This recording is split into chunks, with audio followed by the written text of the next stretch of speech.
Que onda su pecho arriba, las manos, caballo moreno, penetra tu barrio. Ese new rola cero rock, back frente, blast again, esto pa' la gente. Narrowly dodging a repeat of 2015 and 2016's hashtag Oscars So White, the Academy awards a record amount of nominations to this clown. Is it just me? Or is it getting crazier out there? On this IMD Brief, we break down the 2020 Oscars snubs, surprises, and historic firsts.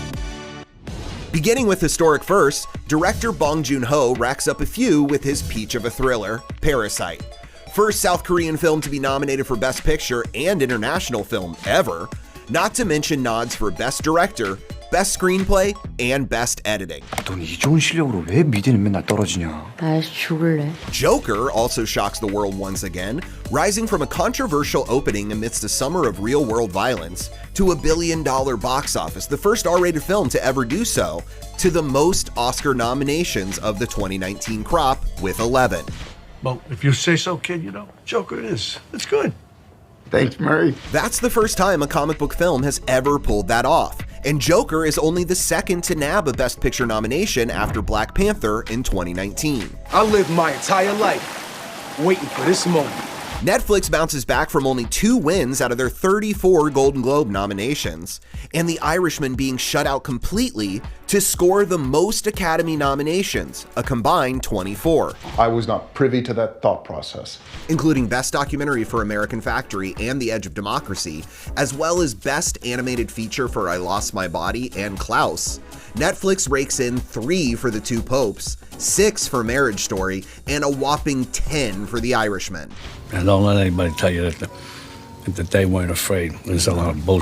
Everybody's afraid. Although Robert De Niro's de-aged title role fails to pick up any accolades, Martin Scorsese's The Irishman is still able to tie Quentin Tarantino's Once Upon a Time in Hollywood and Sam Mendes' 1917. Both were big winners at the Globes and could have repeat performances, especially after 1917 opened strong in its wide release and dethroned Rise of Skywalker. Who's winning? Us, I think.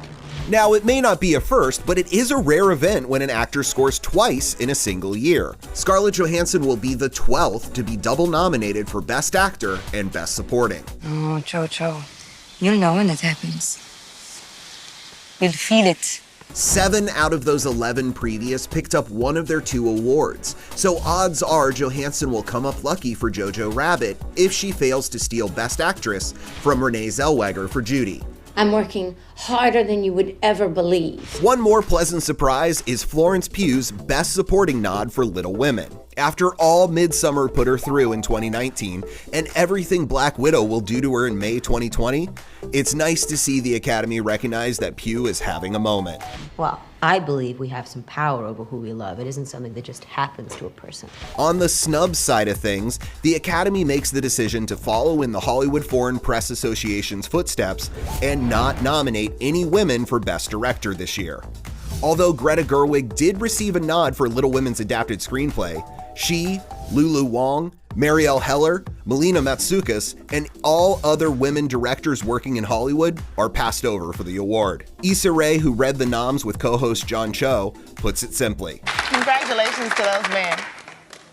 And finally, with only a possible 20 acting nominations across 4 categories in any given year, there are naturally going to be some snubbed feelings. But the ones that sting the worst for 2020, Adam Sandler for Uncut Gems, Awkwafina for The Farewell, Jennifer Lopez for Hustlers, and the dueling terror of Lupita Nyong'o in Us. What do you want? Oscar or not, that'll give us nightmares for years to come. For more awards season coverage, stay glued to imdb.com/imdbrief.